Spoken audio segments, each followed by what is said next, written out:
Bien, en primer lugar quiero agradecerles a todos los que se han conectado hoy y los que ya vienen conectados desde el inicio de la clase, de las clases.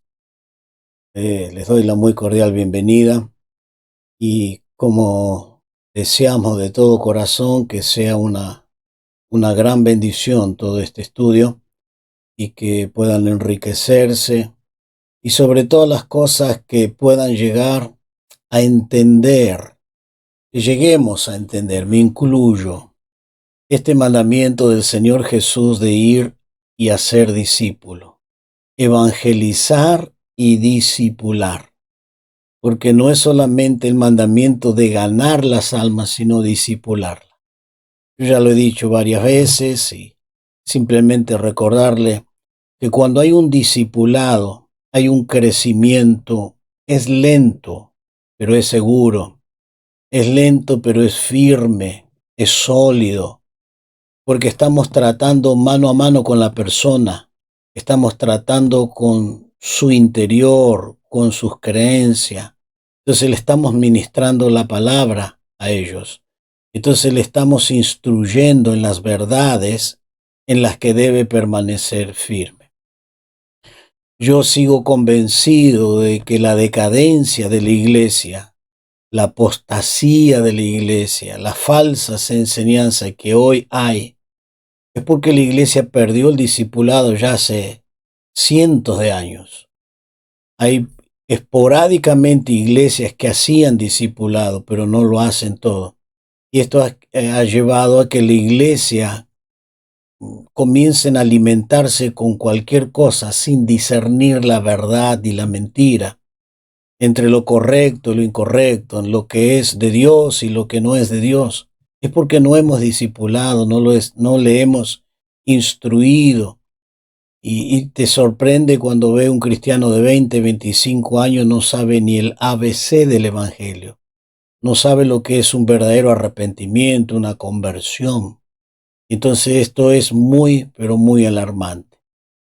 Bien, en esta noche vamos a entrar ahora con la práctica de lo que es el discipulado.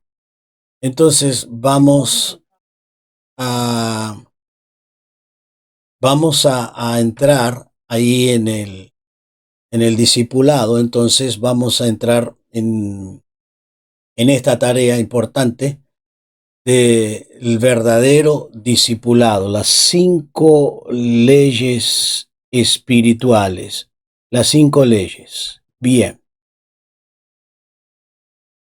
En primer lugar, empezamos con la evangelización. La evangelización es donde encontramos con personas perdidas que precisan ser alcanzadas con el evangelio y lo único que puede hacerlo es la iglesia. No es el pastor ni el evangelista, la iglesia en total, toda la iglesia del Señor.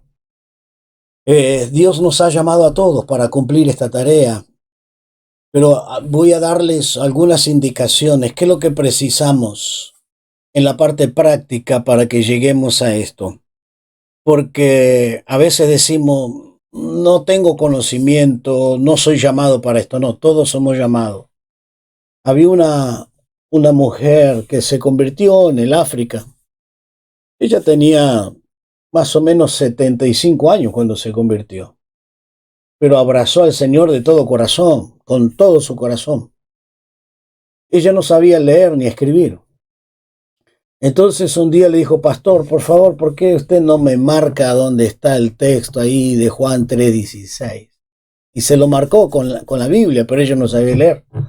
Entonces se paró en la puerta de la universidad. Y entonces a todos los que salían le preguntan, ¿pueden leerme esto que está marcado? Y le leían Juan 3:16. Y de esa manera ella le predicaba y se convertían. Se convertían. Entonces el pastor dice que cuando ella partió, cuando partió de la eternidad a la presencia del Señor, de esas almas que ella ganó, 26 ministros dejó, 26 pastores, no 26 almas, 26 pastores. Ella no sabía leer ni escribir, pero tenía una buena intención de predicar el Evangelio. Entonces, no es difícil, es una tarea que todos tenemos que hacer. Pero la primera cosa que tenemos que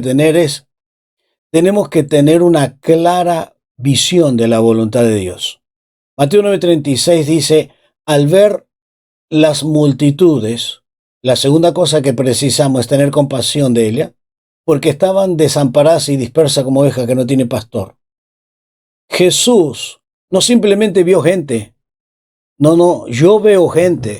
Yo voy a un lugar público y lo único que veo es gente, pero Jesús no solo vio gente, sino vio la condición de la gente, vio su interior, su estado de perdido. Y esto es lo que tengo que tener. Yo tengo que tener visión. Para evangelizar y discipular tengo que tener visión. Si no tengo una visión, que esas almas que están rodeando no están perdidas, nunca nos va a motivar nada. Entonces Jesús, al finalizar ese diálogo con los discípulos, le dice a los discípulos, rogad al Señor que envíe obreros a su mies. Pero la segunda cosa que yo debo tener es compasión. Y esa palabra compasión es un sinónimo de la palabra misericordia. Y ese sinónimo quiere decir ser sacudido profundamente en mis entrañas. En mis entrañas estar sacudido. Es que se conmueve interiormente mi corazón y comienzo a temblar. Por eso dice, y tuvo compasión, comenzó a temblar su interior, ser sacudido por el dolor de la situación de las personas que estaban totalmente perdidas. Entonces, si esto no nos lleva a esa experiencia, nunca vamos a evangelizar ni discipular. La primera cosa es tener una visión. ¿Y qué tengo que ver? Gente perdida, gente que están yendo al infierno, gente que nunca más tendrán una esperanza de salvación. Y cuando yo veo esa condición, tengo la segunda condición. Tengo que tener compasión, compasión. Y la tercera experiencia, Jesús se detiene uno por uno. Él se detiene en su ministerio a atender uno por uno. ¿Usted sabía que Jesús su ministerio lo ocupó más para personas individuales que generales? Si usted se pone a leer los evangelios y comienza a mirar minuciosamente cuántas veces Jesús trató con una persona en particular, con una persona.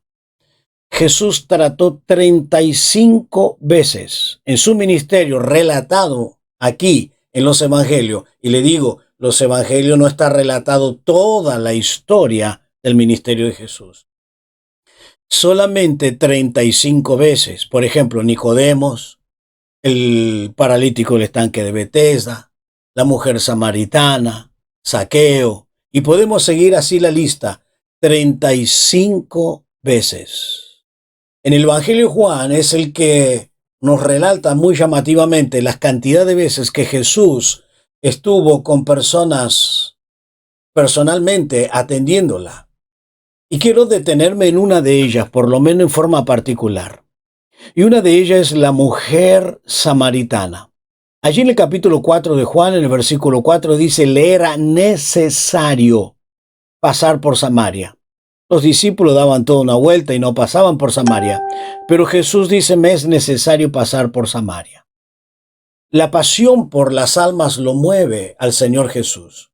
Lo mueve para que Él pase por Samaria. Y yo no voy a explicarle la historia porque la sabe y no necesito repetírselas. Él tiene un diálogo con ella.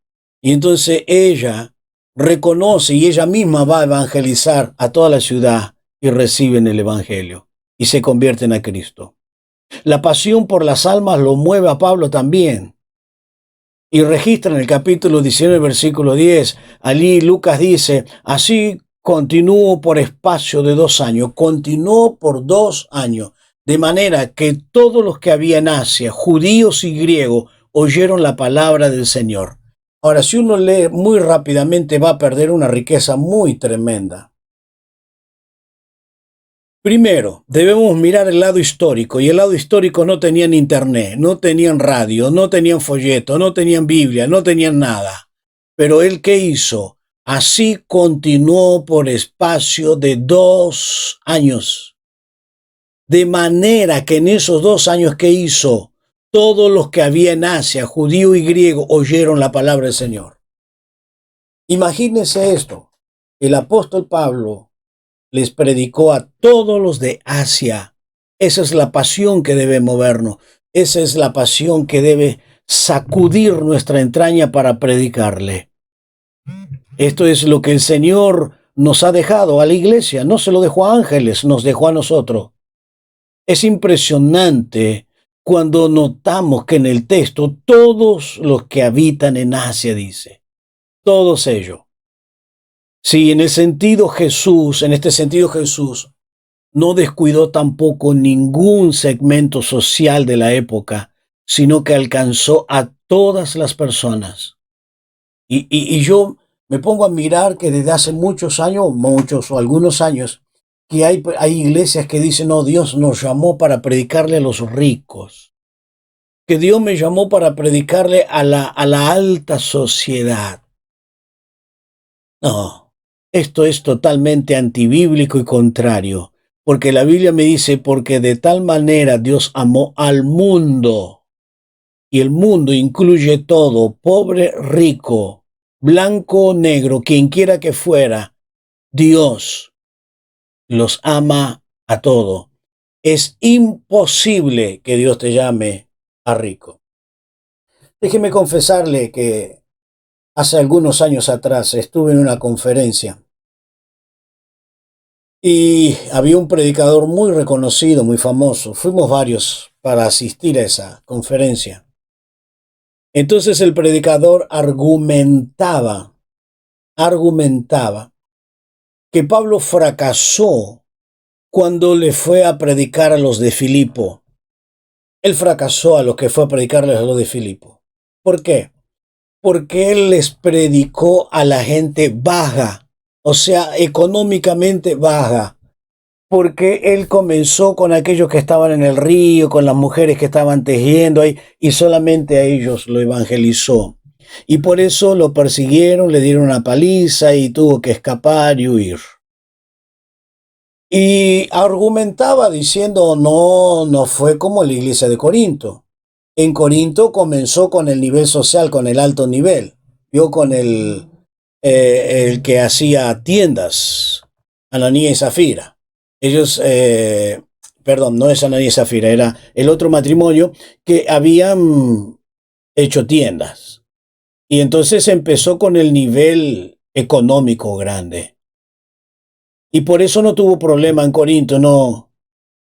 Yo digo, ¿puede ser que un predicador diga tanta barbaridad? ¿Que un predicador pueda decir tantas tonterías? Entonces cuando regresamos, yo estaba con 4 pastores y le dije, realmente yo estoy sorprendido. Le digo, ¿por qué él no terminó la historia? No terminó como contando el fin de esa historia. ¿Por qué no contó el fin? Porque al fin y al cabo, la iglesia de Filipo, aquella iglesia donde, según el predicador, se equivocó, fue la única iglesia que le acompañó hasta el fin del ministerio, con sus ofrendas, sus ayudas, con sus oraciones y con su participación de predicar el evangelio. Es la única. Y la de Corinto, la que él consideraba que él entró por el camino correcto, nunca le dio una ayuda, nunca le respaldó y nunca creyó en su ministerio. Entonces, si pongo en la balanza la iglesia de Filipo y la iglesia de Corinto, ¿con quién me quedo? ¿Con la iglesia de Filipo? Ahora, ¿cómo puede decir tantas barbaridades? No creo que ignore todas esas cosas, pero lógicamente era un predicador moderno, es un predicador de la prosperidad.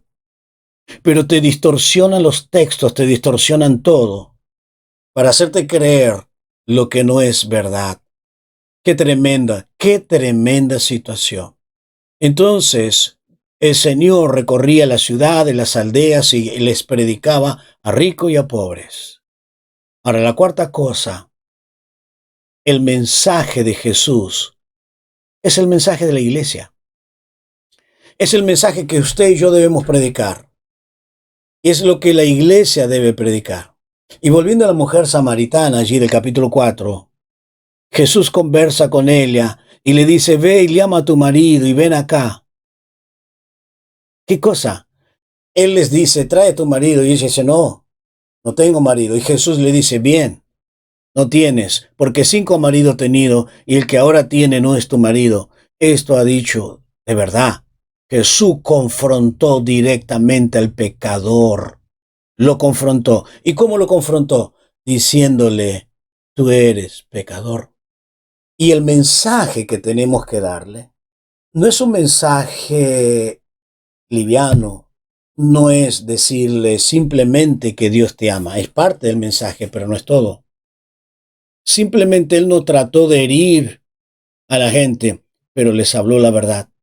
Y esto es lo que tenemos que hacer cuando vamos a evangelizar para ganar en primer lugar el alma de la persona, es decirle la verdad, decirle su condición. No podemos engañarle. Y creo que hoy la iglesia está engañando a la gente, está entreteniendo, porque mayormente las reuniones de hoy son un show. En vez de ser un verdadero encuentro con Dios, una presencia de Dios, un hablar de Dios, es un show, nada más. Simplemente para entretenerte y que te sientas bien y vuelva bien a tu casa, pero no confrontado con la palabra y con el pecado. Y esto lo tenemos que hacer. Tenemos que hacer confrontar a las personas con su realidad, con su condición. La evangelización es donde está la necesidad. Y acá viene algo, creo que es importante esto, porque hay ciertas iglesias muy extremas tradicionales, de tal manera que ellas no se juntan con nadie, no se juntan con ningún familiar, ni con nadie de la sociedad. Pero eso es incorrecto, porque donde está la necesidad yo tengo que estar, porque la Biblia a mí me dice que yo soy luz, y la luz resplandece en la oscuridad. Por eso, como cristianos, tenemos que entrar en la oscuridad de este mundo. Mira lo que dice Jesús allí en el capítulo 19 de Lucas, en el versículo 5. Cuando Jesús llegó a aquel lugar, mirando hacia arriba, le vio y le dijo, Zaqueo, date prisa, desciende, porque hoy es necesario que pose yo en tu casa. Entonces él descendió a prisa y le recibió gozoso. Versículo 7. Al ver esto, todos murmuraban diciendo que había entrado a posar con un hombre pecador. Vaya, que hay iglesias que todavía mantienen esto. No se contactan con el mundo ni siquiera visitar. Pero Jesús le dijo, yo necesito posar en tu casa. Entonces Zaqueo, puesto en pie, dijo al Señor, he aquí, Señor, la mitad de mi bienes doy a los pobres, y si en algo he defraudado, en algunos se lo devuelvo cuadruplicado. Eso decía la ley. Y entonces él simplemente no era bondadoso, estaba cumpliendo la ley. Si tú has robado uno, debe devolver 4. Versículo 9, Jesús le dijo, hoy ha venido la salvación a esta casa, por cuanto él también es un hijo de Abraham, porque el Hijo del Hombre vino a buscar y a salvar lo que se había perdido. En síntesis, en síntesis, hay 4 cosas muy importantes dentro de ese texto. Lo pasamos rápido, simplemente hacemos una síntesis muy rápida. Debemos mantener el contacto con la sociedad para evangelizarla. Si yo me aparto de la sociedad, ¿quién la va a evangelizar? Jesús no se apartó de un pecador odiado como Zaqueo, sino por lo contrario, tuvo contacto con la sociedad. Segundo, mantener un diálogo de interés común. Puedes comenzar hablando de cosas insignificantes y sin mucho valor, pero con la intención de llevarlo al terreno espiritual.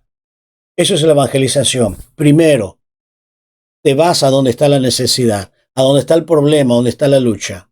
Allí vas. El Señor siempre iba a donde estaba la necesidad. Siempre iba a donde estaba el problema, a donde hay la mayor batalla espiritual. Pero no solamente esto, sino que dialogó, se interesó por las personas. Se interesó y comenzó ese diálogo. La tercera cosa que ocurre en ese texto, lleva a la persona a despertar lo espiritual, despertar la intención espiritual. Yo tengo que llevarle a un punto tal en la conversación que tenga que hacerle tener interés por lo espiritual o dialogar sobre las cosas eternas. Y luego llegar a que sea consciente que necesita una salvación. Si comencé una conversación espiritual, debo llevarle a la necesidad urgente que necesita tener un encuentro con Dios porque su vida está perdida. ¿Por qué? Porque puede ser la última vez con quien se encuentre con un cristiano. Es la última vez que puede escuchar el Evangelio y usted puede ser la persona a la que Dios le ha llamado para evangelizar a esa persona. Es importante. Yo he podido tener varias experiencias así, de ser el último con quien conversó sobre las cosas espirituales y que fue la última oportunidad que Dios le dio. Le puedo decir que he tenido las dos respuestas, la parte positiva, pero también la parte negativa. Pero una cosa, he cumplido con el Señor. Usted cumple, usted hace lo que le corresponde. Entonces esto es importante, que usted pueda llevarla al terreno donde la persona quede con su conciencia claro, bien claro, de que necesita ese arrepentimiento. Y por último, no trate de convencerle usted. Es el Espíritu Santo quien le va a traer convicción. Simplemente usted hable, usted dialogue, usted llévelo al terreno de la necesidad y de allí el Espíritu Santo va a hacer la obra. Por eso nosotros no somos simplemente instrumentos, somos los instrumentos para predicar, pero Dios no nos llama a traer la convicción. El que hace esto es el Espíritu Santo. En Juan capítulo 6, versículo 8 y 9 dice, cuando venga, se está refiriendo al Espíritu Santo, convencerá. Yo no lo convenzo, yo le predico, yo lo insto, yo lo desafío y yo lo confronto con su pecado y con la salvación. Ahora le corresponde al Espíritu Santo. ¿A quién va a convencer? Al mundo. Cuando se refiere al mundo, se refieren a las personas. De pecado, de justicia y juicio. De tres cosas. Primero, de pecado. Segundo, de la justicia de Dios, no la justicia mía, la justicia de Dios, que yo merecía la condenación. Pero en su bondad Dios me justificó. Y del juicio de salvación o de perdición. De pecado por cuanto no creen en mí. Ahí está la razón. Ahí está el motivo. Esto es por qué tengo que llevarle a la persona a esta realidad. Cuando obra el Espíritu Santo, la persona reconoce, se convence y tiene una decisión por la convicción que el Espíritu Santo le dio o obró. Experimenta el nuevo nacimiento. Entonces, cuando el Espíritu obra, pero ¿quién tiene que tomar la iniciativa para que el Espíritu obre? Yo, usted. Usted tiene que tomar la iniciativa, hablarle, llevarle a la realidad, llevarle al terreno de su necesidad, que necesita convertirse y que si su decisión es negativa, estará perdida, y su decisión es positiva, será salvo. Entonces, el que obra es el Espíritu Santo y la persona reconoce, la persona que reconoce y se convierte, convencida por el Espíritu Santo, experimentará el nuevo nacimiento.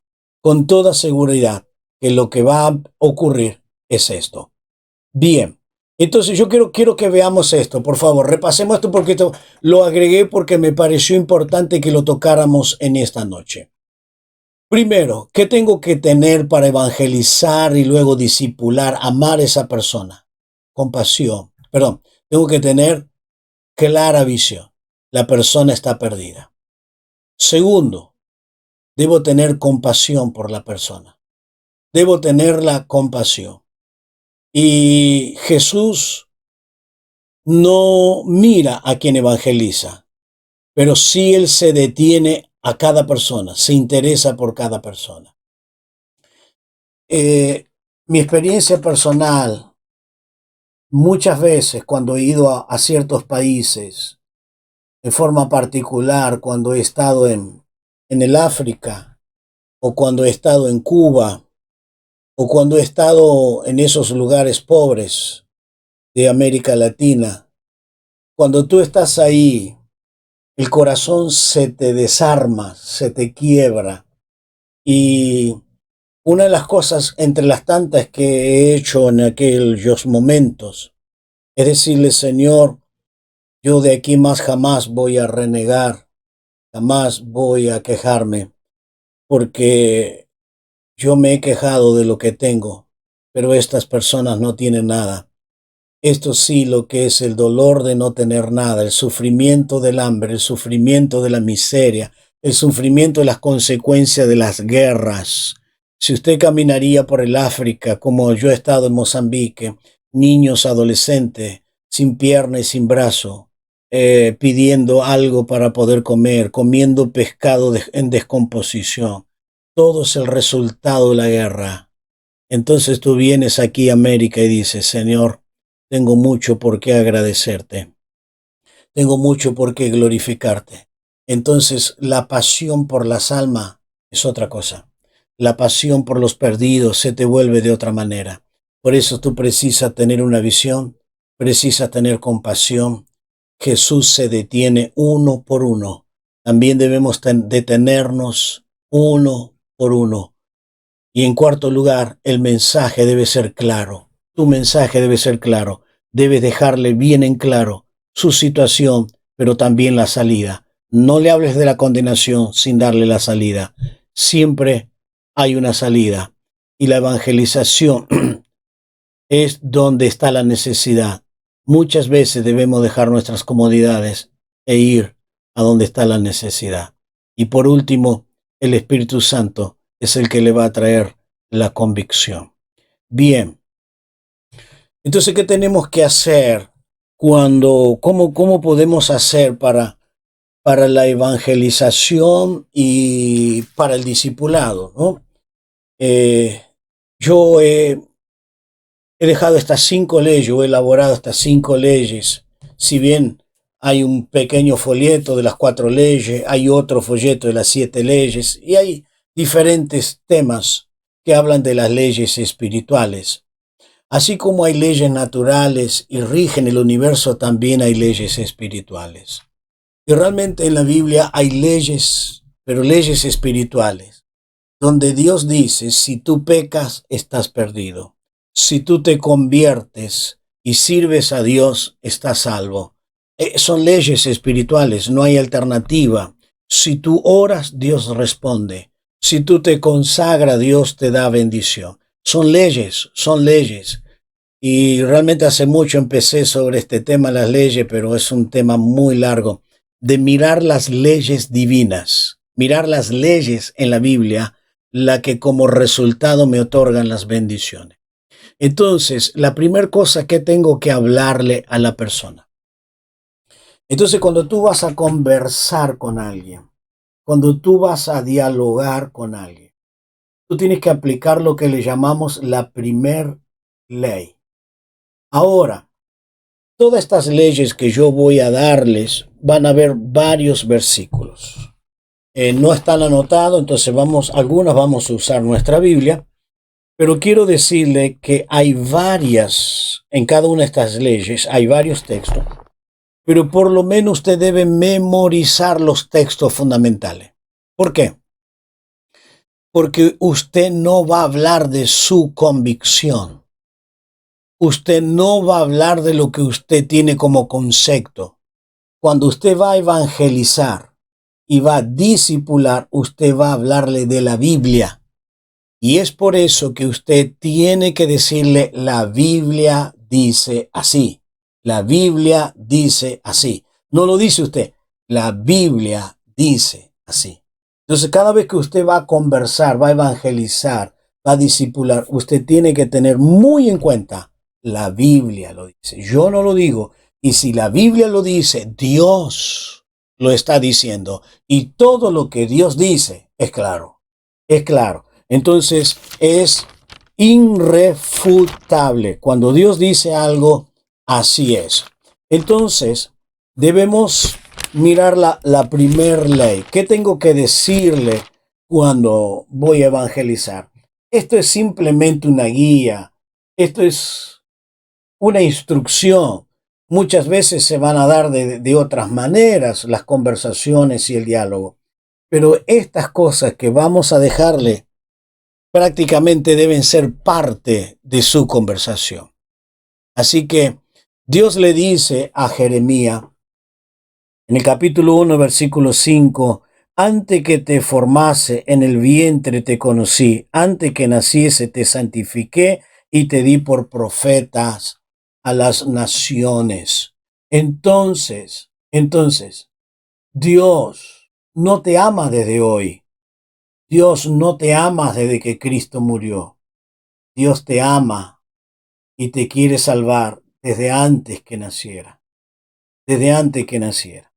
Y tú tienes que decirles el amor de Dios.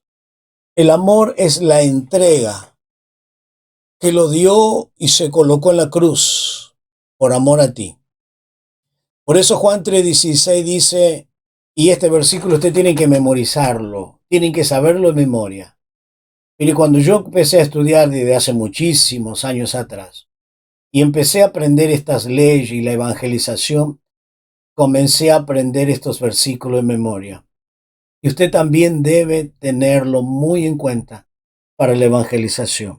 Usted debe saberlo bien, bien en claro. Memorice estos versículos. ¿Y qué es Juan 3:16? Este es clave, porque de tal manera, noten usted, de tal manera, no voy a hacer una exégesis del texto, pero déjeme tomarme un momento, porque este versículo está lleno de riqueza. Billy Graham predicó 10 noches del versículo Juan 3:16 y cada noche predicó de una manera diferente. Así que un versículo solo, 10 noches predicó. Qué tremenda riqueza tendrá este texto, ¿no? Entonces dice, porque de tal manera. Cuando habla de tal manera, está hablando que ese amor es único, ese amor es grande. Ese amor no existe en la tierra. Mire lo que le acabo de decir. Ese amor es grande, es único y no existe en la tierra. Por eso dice, de tal manera. Entonces, el amor por lo cual Dios te ama, a pesar que seas un ateo, un incrédulo, y Dios te sigue amando, a pesar que tú lo rechaces, Él te va a seguir buscando. Entonces esto tú tienes que dejárselo en claro y tú tienes que decirle, no quieres saber nada, pero Dios te ama igual. Aunque no te quieres oír, pero Dios te va a encontrar y te va a salir al encuentro en algún momento de la vida.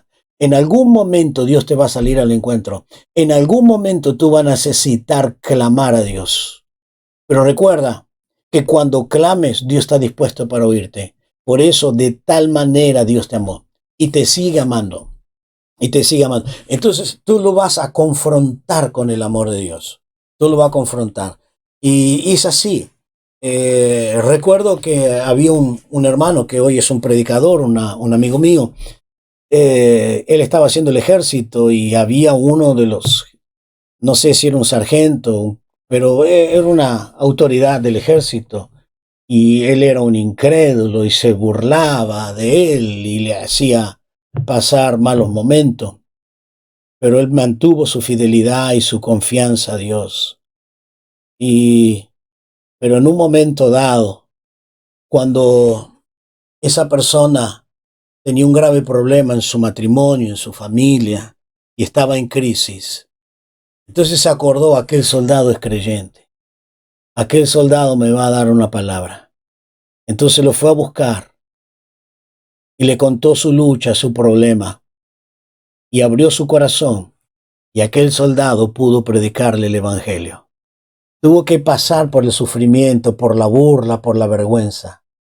Pero en algún momento, hermano, no tengo la menor duda que en algún momento la persona tiene la necesidad de que Dios le auxilie.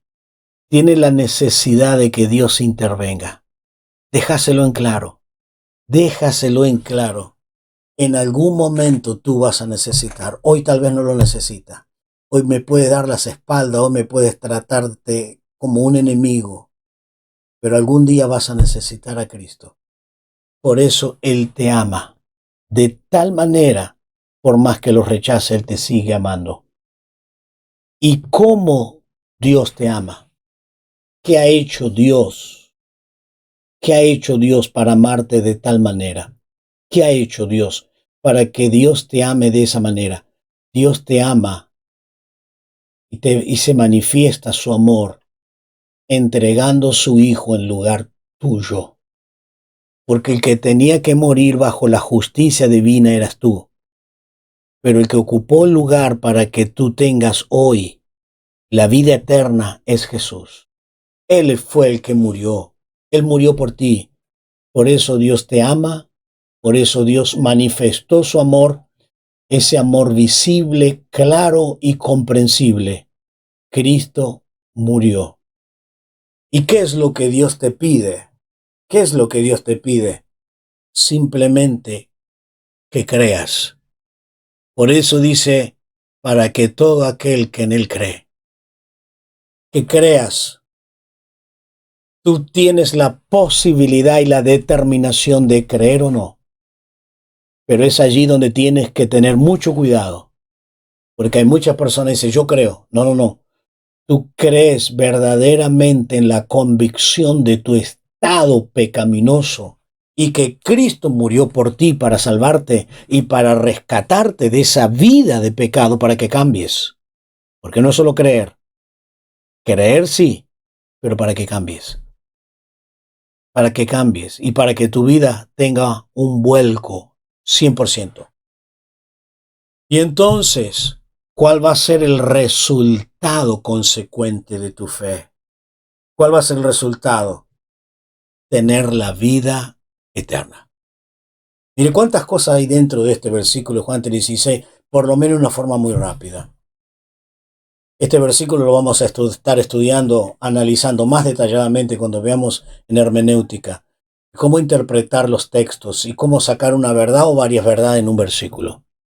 Bien, entonces esto, ¿qué tengo que hacer? ¿Cómo puedo evangelizar y disipularle? Primero, dejarle en claro, muy claramente, que Dios le ama. Pero ¿cuál es la segunda cosa que tengo que dejarle dentro de esa misma ley? De que Dios tiene un plan. Ese amor que Dios se manifestó es porque Dios tiene un plan. Y ese plan también está otorgado en Cristo. Y el mismo Señor Jesús le dice en la segunda parte de Juan 10:10, se lo dice. Y en Juan 10:10 dice, porque yo he venido para que tengan vida y para que la tengan en abundancia. También debes dejarle en claro esto, de que esa persona sin Cristo solamente está subsistiendo, sobrevive, pero no tienen vida en abundancia, no tienen vida de victoria, no tienen razón por qué vivir, no tienen propósito de la vida. ¿Me entiende? Dejarle en claro cuál es tu propósito, para qué vives en esta tierra, para qué tú vives. Probablemente te va a contestar, algunos no. Algunos te dirán, yo vivo para mi familia, yo vivo para mi trabajo, yo vivo para mi bienestar. Es muy poco y muy pobre los conceptos. Es muy pobre. Pero Dios nos creó para algo mucho mayor que esto. Y eso mayor por lo cual Dios nos creó es para vivir en abundancia. Y la abundancia no es el dinero. Es parte de la vida. Lo necesitamos, claro. Pero la abundancia de la vida tiene mucho más. Y una de la abundancia que Dios nos da es a través de la salvación en Cristo. Sí, ¿por qué es que la mayoría de las personas no están experimentando esta vida en abundancia? ¿Por qué no experimentan esa vida en abundancia? ¿Por qué? Entonces, tú le puedes explicar, y aquí tenemos algunas razones por qué las personas no disfrutan de esa vida en abundancia. Sobre todas las cosas, en el Salmo 27:10 dice, es por una falta de relación y de comunión hacia la palabra, un desprecio hacia Dios. Pase lo que pase en nuestra vida, Dios continúa amándonos. Y aunque nos deje nuestros seres queridos, Dios es fiel y su palabra es fiel. Aunque mi padre y mi madre me dejare, con todo Jehová me recogerá. Este es el amor de Dios. Este es el amor de Dios. Ahora, nos vamos a encontrar con algunas preguntas retóricas, históricas, continuas y a veces maléficas. ¿Dónde está el amor de Dios para que tantos niños mueran?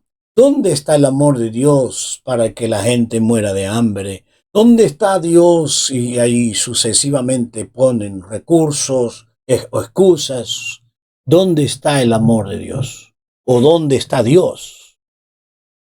Dios está en el mismo lugar que de siempre. Dios está sentado en el trono manejando todas las cosas. Dios sigue siendo soberano. Y como Dios es soberano, Dios le dio al hombre el libre albedrío para que el hombre decida hacia dónde se dirige, hacia dónde va, qué es lo que hace y qué es lo que no hace. Las naciones dirigen sus rumbos, aunque no le interesa nada de Dios. Y ahí viene la permisión de Dios. Y en el permiso de Dios, aunque no sea la voluntad de Dios, el hombre en su pecado y en su terquedad se mata uno a los otros. Pero no es Dios. No es Dios quien hace las guerras, el odio y el hambre y todas esas cosas. Es el hombre dándole la espalda a Dios. Es el hombre que no se interesa por Dios. Pero acá me dice este texto, aunque me dejaren mis seres queridos, porque esto es muy normal, no tanto aquí. Aquí ciertos casos hay, ¿no? Pero en el Medio Oriente, en países del Asia, y aún lugares del África, los musulmanes y diferentes lugares donde una persona se convierte a Cristo, lo eliminan de la familia, no lo reconocen más, lo echan de la casa porque se convirtió en un cristiano. Sí, es duro ser cristiano en los países musulmanes. Si fuese esto solamente, bueno, vaya y pase, pero hay muchos casos que son asesinados, perseguidos y maltratados. Pero sobre todas las cosas, Dios te sigue amando. Ese amor Dios lo deposita en nuestros corazones. Este versículo debería aprenderlo de memoria también, donde el amor de Dios es hacia nuestra vida, que la paz de Dios viene hacia nosotros. Por eso Dios derrama esa bendición que dice Romanos 5. El amor de Dios es la expresión más sublime que ha hecho a la vida o al ser humano. Dios ha hecho esa manifestación. La esperanza que Dios te da va mucho más allá de lo que el ser humano puede imaginarse. Entonces tienes que dejarle en claro esto. Y para finalizar la primera ley, estos son conceptos que tú tienes que dejarle en claro con respecto a la primera ley. Y que ese amor es para siempre. Él nos ama hasta el fin. Y ahí en Juan 13:1 dice que cuando llegó la hora de que Él pasaría de este mundo al Padre, en Juan 13:1, dice que Él amó a lo suyo y lo amó hasta el fin. Porque hay personas que se autocondenan, dicen yo no soy digno del amor de Dios, yo he pecado, yo he maltratado. Recuerdo hace muchos años atrás, un hombre vino a buscar a alguien en la iglesia, y justo estábamos reunidos en la iglesia. Entonces uno de los hermanos dice, hay un hombre allí que está buscando a alguien, por favor quiere hablar con alguien. Y entonces fui yo. Y la pregunta de este hombre fue esta, ¿será que Dios me puede amar, me puede perdonar? Le dije que sí, por supuesto que sí. Dice, pero yo he sido una persona muy mala, muy mala. He destrozado mi hogar y estoy en la calle, en la miseria. Perdí toda mi familia. ¿Será que Dios me ama? Sí, Dios te ama. Pero con esta mano he matado gente, asesiné gente. Dios te ama. Igual Dios te ama. Ese hombre, usted veía que no era un engaño, no era algo ficticio. Este hombre estaba desesperado, en una agonía tremenda. Yo creo que era el obrar de su conciencia, el Espíritu Santo y el desespero, el tormento que tenía en su conciencia. El tormento. Y ahí en Juan 13:1 dice, y amó a los suyos hasta el fin. Ahora, si usted lee sin prestar atención, amó a los suyos. ¿Y quiénes son los suyos? Pedro, el que le negó. Judas, el que le traicionó. Todos los discípulos que le abandonaron, que le dijeron que iban a ir a la muerte. Él los amó. Él los amó a todos. Y por eso nos insta a que amemos como Cristo amó. En el mismo Evangelio de Juan 13, creo que es el versículo 34. Debemos amar como Cristo amó.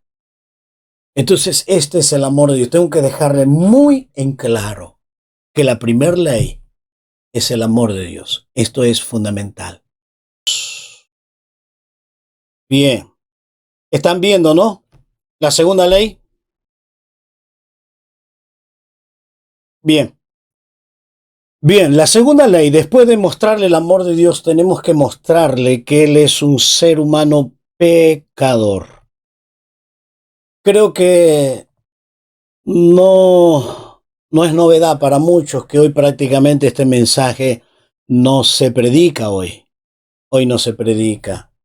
Hoy se predican otras cosas, pero que el ser humano es un pecador y que está separado de Dios. Está separado de Dios.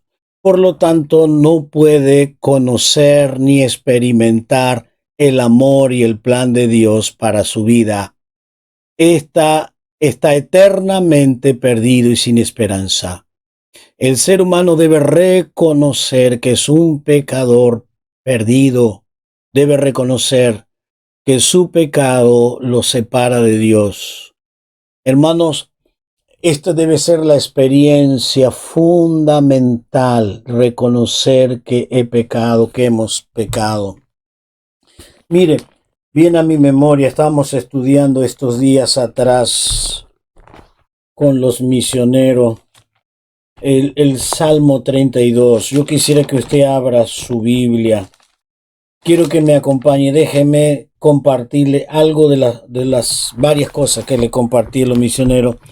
Porque el Salmo 32 tiene 6 fracciones. Yo no voy a tomarme el tiempo de todo lo que está diciendo el salmista, pero sí quiero compartirles las 2 fracciones o las 3 fracciones inicial del Salmo 32.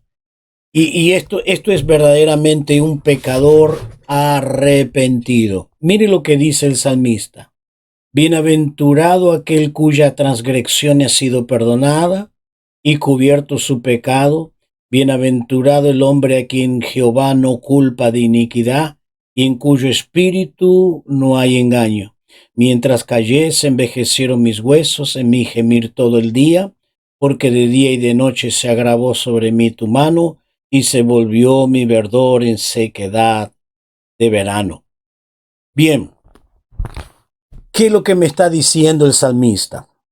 Los 2 primeros versículos, él se introduce en el Salmo, introduce prácticamente el tema del Salmo está en el versículo 1 y 2. Y él dice 2 veces la palabra bienaventurado, felicidad que viene de Dios, felicidad imperecedera. ¿Y quiénes son los verdaderamente felices? ¿Quiénes tienen esa felicidad de Dios? Esa felicidad es aquel que reconoce, y quiero que noten 3 maneras como él llama a la desobediencia a Dios. Hay 3 calificativos que usa aquí. Dice, bienaventurado cuya transgresión, primero, transgresión, ha sido perdonado y cubierto su pecado. Segunda palabra, pecado. Versículo 2, mientras bienaventurado el hombre a quien Jehová no culpa de iniquidad. 3 maneras él hace mención de su condición. Entonces él dice transgresión. La palabra transgresión es transgredir, ir más allá de la ley, desafiar al autor y aún la ley. No, yo hago lo que quiero, eso es muy normal hoy. Yo hago lo que quiero, lo que a mí se me da la gana. Eso es transgredir la ley. La palabra pecado, errar el blanco, errar el objetivo. Estoy desviado del plan de Dios y estoy yéndome para el infierno. Y tercero, iniquidad. Es la práctica voluntaria de las acciones. Y entonces, ¿qué dice el salmista? Bienaventurado aquel que es perdonado. Y luego de dar esa introducción en el Salmo 32, luego de dar esa introducción, de decir, bienaventurado aquel que recibe el perdón, aquel que es cubierto su pecado, porque él dice, a quien Jehová no culpa de iniquidad y en cuyo espíritu no hay engaño, ese es feliz, verdaderamente feliz. Entonces luego de introducirse en el Salmo, él me va a dar el versículo 3 y el versículo 4, los resultados del pecado. ¿A dónde lo llevó el salmista? ¿A dónde lo llevó el pecado? Veámoslo. Dice, mientras calié, primero, se envejecieron mis huesos. Estaba en un gemir día y noche. Esto ocurría en mí. Yo estaba gimiendo. Segundo, porque de día y de noche se agravó sobre mí tu mano. La justicia de Dios sobre él se agravó. 2. Versículo 4, la última parte. Y se volvió mi verdor como sequedad de verano.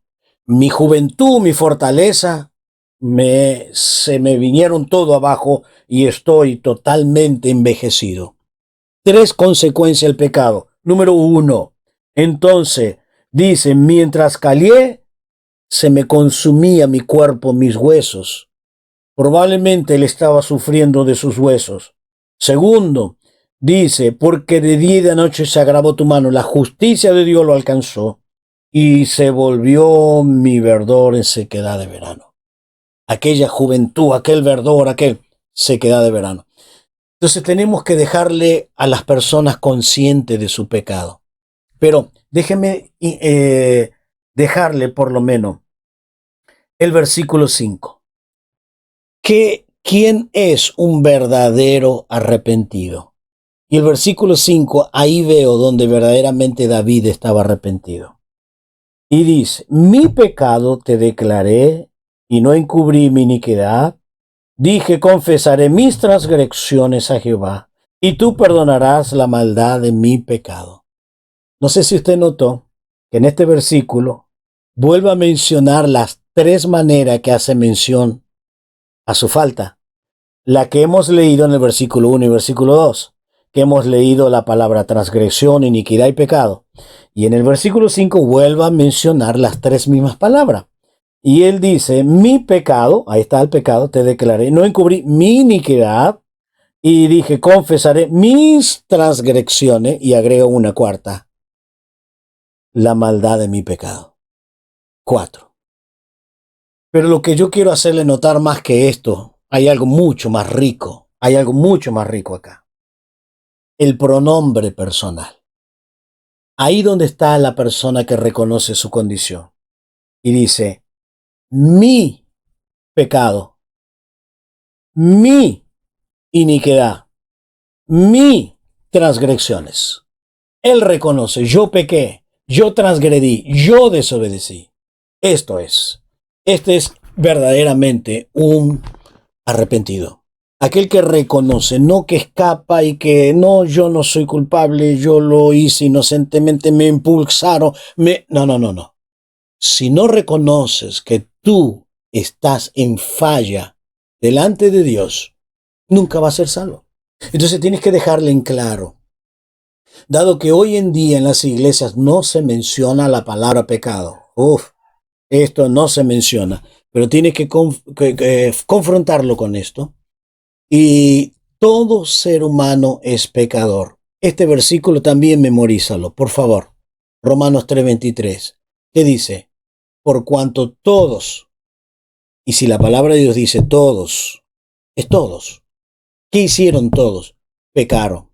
¿Y cuál es la consecuencia de haber pecado? Están destituidos, están echados, están separados de la gloria de Dios. El hombre está separado de la presencia del Señor. El hombre fue creado, todo ser humano. ¿Y por qué yo le decía, algún día vas a tener la necesidad, algún día te vas a encontrar? ¿Por qué? Porque el hombre fue creado para tener comunión con Dios. Aunque el ser humano, ese vacío que hay en su alma y en su espíritu, siempre trata de llenarlo con alguna cosa, con el alcohol, con la noche, con el cigarro, con cualquier cosa. Pero nada lo va a satisfacer, porque el ser humano fue creado para tener comunión con Dios. No se olviden eso. Entonces, cuando tú le predicas y te rechaza, tú puedes confrontarlo y decirle, tú fuiste creado para tener comunión con Dios. Y esa comunión que hoy tú no tienes, pero en tu interior está gritando, el alcohol, el cigarro, es el grito agonizante de una persona. Esto, el fumar, el beber, es el grito de tu alma, del vacío que hay en tu alma. Esto es, allí está gritando tu alma por la comunión con Dios. Entonces Dios te creó para que tengas comunión con Él.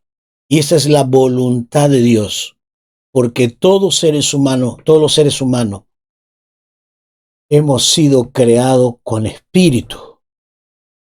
Y el espíritu necesita tener relación con el cielo, o sea, con Dios.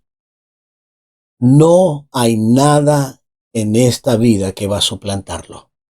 Entonces recuérdale cuando evangeliza, cuando estás tratando o le estás dando estos primeros pasos en el discipulado a alguien, hacerle que quede consciente que él fue creado para tener comunión con Dios y que él necesita esa comunión con Dios y que nada lo va a satisfacer.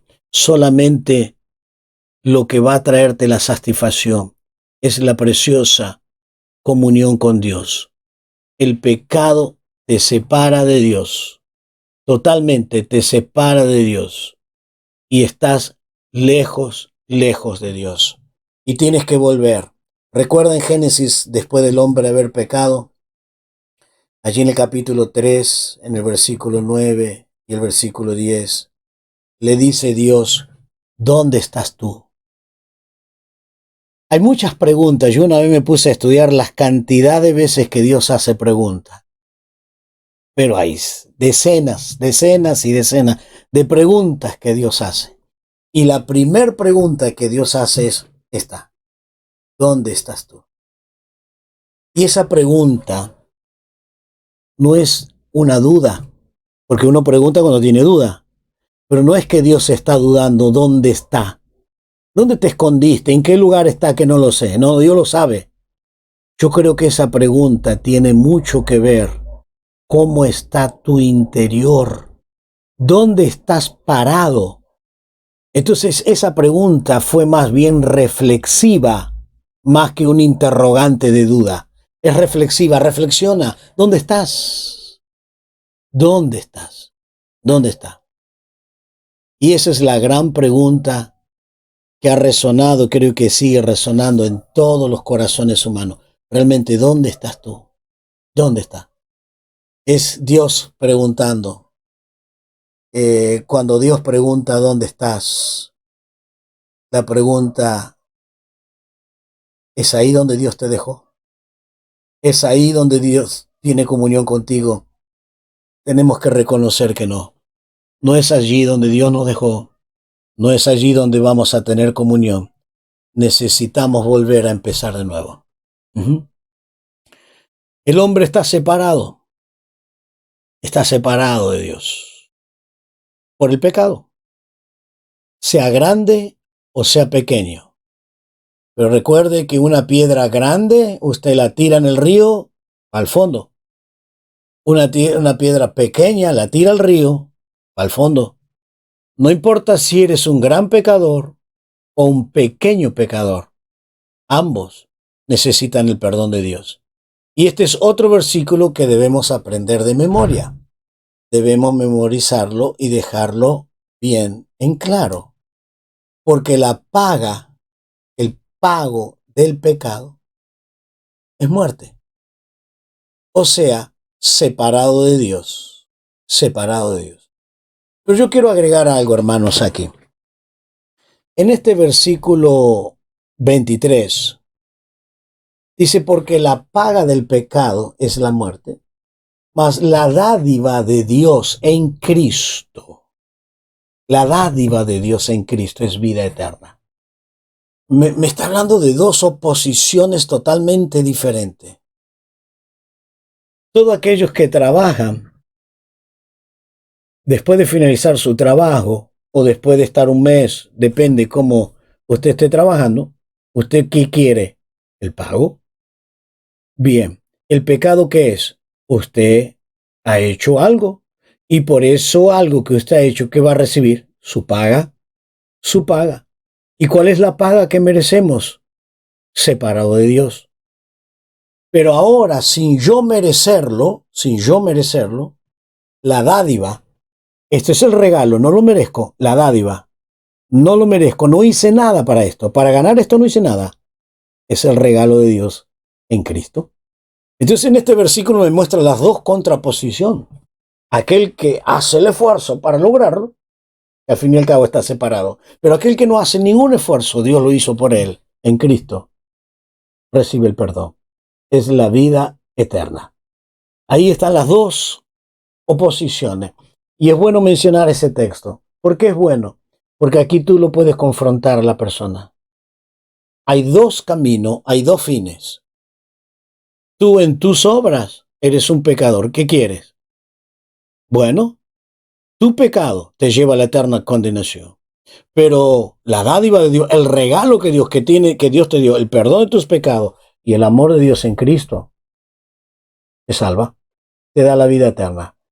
Entonces el pecado hay una gran, pero gran separación. Y los resultados, el resultado del pecado, el pecado te esclaviza, te esclaviza. Yo recuerdo muchos años atrás, había un hombre que trabajaba con nosotros, pero era un hombre que fumaba muchísimo, muchísimo. Y conversando un día así, dice, no, cuando yo quiero lo dejo. Pero él se estaba enfermando los pulmones, todo, tenía un problema tremendo de salud. No, cuando yo quiero lo dejo. Nunca pudo dejarlo. El que lo dejó fue el cigarro a él. Sí, ahí está el problema. Es el cigarro, es el pecado que te destruye. No lo dejas cuando tú quieres, solamente cuando Cristo te da esa gracia. Y ahí en Romanos 6:17 dice que aquel que comete pecado, esclavo ese, pero ahí en Romanos 6:17 es muy clarito el concepto del apóstol Pablo cuando nos deja allí en Romanos 6 la batalla espiritual que tenemos con el pecado, pero él dice muy claramente en Romanos 6:17 que somos esclavos, el pecado nos domina. 6:17 dice, por gracia soy salvo, aunque eras esclavo del pecado, era esclavo, y que habéis obedecido de corazón aquella forma de doctrina a la cual fuiste entregado. Pablo en Romanos, en el capítulo 6, como en el capítulo 8, te muestra los dos lados, el pecado y la gracia, el pecado y la gracia, el perdón y la falta de perdón. Esto es lo que Dios bondadosamente. Entonces, ¿qué hace? Estás esclavo. Y como resultado, aparte de ser un esclavo, el hombre está perdido, totalmente, totalmente perdido. Y en el primer Adán tenemos la muerte, pero en el segundo Adán, que es Cristo, tenemos vida. Como el pecado entró al mundo por un hombre, el pecado entró en la muerte. Así también la vida. Se da cuenta que siempre te muestra los dos lados y tenemos que dejarle, porque ellos conocen un lado y más o menos, muy turbio como lo conocen, pero debemos dejárselo en claro, que es un pecador perdido. Pero a pesar de ser un pecador perdido, Dios lo ama. Dios lo ama. Dios tiene misericordia. Y déjenme terminar aquí con este concepto. aquí en el Salmo 51. Es lo que yo ya le dije hace un momento con el Salmo 32, pero quiero leerlo de nuevo. O sea, leer el mismo concepto de un pecador arrepentido. En el Salmo 51, en el versículo, vamos a comenzar en el versículo 3 y 4, donde el salmista usa el pronombre personal. Por eso el pecado trae culpabilidad. El pecado trae culpabilidad. Mire lo que dice el versículo 3. Lávame más y más de mí, el pronombre personal, que mi maldad. Limpia de mi pecado. Porque yo reconozco mis rebeliones y mi pecado está siempre delante de mí, está siempre delante de mí. Contra ti solo he pecado y hecho lo malo delante de tus ojos, para que no sea reconocido injusto tu palabra y he tenido por puro en tu juicio. Lo que el salmista está expresando en este salmo, una de las cosas, lo que él pierde. Él perdió 8 cosas. En este salmo él pierde 8 cosas. Y una de las cosas que él pierde es la comunión con el Padre. Y eso se siente en la conciencia, la culpabilidad. Y hay personas que te vas a encontrar que realmente se sienten culpadas, se sienten cargadas, se sienten necesitadas. Los trae separación de Dios y como consecuencia el juicio eterno de Dios. Aquí en el Salmo 59, 1 y 2 dice, porque vuestros pecados han hecho separación entre tú y Dios. El pecado esclaviza, ya lo hemos leído en Romanos 6, 17. El pecado trae ceguera espiritual. El Dios de este siglo encegueció el entendimiento para que no resplandezca la luz del Evangelio, trae ceguera espiritual. El pecado trae muerte. En Efesios 2:1 dice, y estando vosotros muertos en delitos y pecado, trae la falta de esperanza. El pecado corrompe, dice, aún vuestra mente y vuestra conciencia está corrompida y trae condenación. Mire todo lo que hace el pecado. Por lo menos mencioné algunas cosas. La culpabilidad trae separación, esclaviza, causa de la ceguera espiritual, causa de la muerte espiritual, trae falta de esperanza, corrompe y trae condenación. Trae esa condenación. Pero qué bueno. Aquí yo le he colocado las diferentes palabras. Estúdienla, mírenla en la Biblia. Estas palabras que se usan para el pecado es chat, es sagaj, parabais, es en el Nuevo Testamento. Amartía, este es el que más se usa, amartía, y esa palabra amartía significa errar el blanco, errar el blanco. Para pontoma, esta es otra palabra. Entonces son diferentes términos que usa la Biblia de la palabra pecado, pero siempre el ser humano, sea cual fuere, le lleva a un caos, a una miseria, a una ruina en esta vida y sobre todas las cosas hacia la eternidad. Entonces tenemos que dejarle en claro 2 cosas hemos visto hoy, mañana continuamos. ¿Cuáles son las 2 cosas? Que Dios lo ama y que Él es un pecador. Y a pesar de ser un pecador, Dios igual lo ama, pero Dios quiere salvarle. La decisión no está en Dios. Dios ya lo ama. La decisión está en Él. Y Él tiene que determinar si lo recibe por la fe. ¿Por qué por la fe? Porque yo no puedo lograrlo. Solo Cristo puede hacerlo en favor mío. Déjelo en claro. Déjele bien en claro. Noé, él predicó, fue pregonero de justicia. Nadie le creía. Solamente se salvó su familia. Pero es uno de los textos para mí mucho más rico, riquísimo en contenido. ahí en Hebreo 11, cuando habla de Noé, tiene lleno de verdades que son dignas de estudiarla, porque es tan grande ese versículo en Hebreo 11, cuando él está mencionando a Noé. En el versículo 7, se los leo y le doy una pequeña explicación y luego oramos. Mire lo que es. A Noé le tocó vivir una época muy incrédula, no solo incrédula, muy pecadora, muy violenta. Pero él predicó. Mire lo que dice en el versículo 7. Por la fe, Noé, cuando fue advertido por Dios acerca de las cosas que aún no se veían, con temor preparó el arca, en que su casa se salvase. Por esa fe, condenó al mundo y fue hecho heredero de justicia que viene por la fe. Bien, en este versículo hay advertencia, palabra de Dios. Después de la advertencia y la palabra de Dios hay fe. Después de la fe hay obediencia. Y después de la obediencia hay resultado, salvación. Hay 4 tremendas verdades. Y a esto tenemos que llegar cuando testificamos la palabra.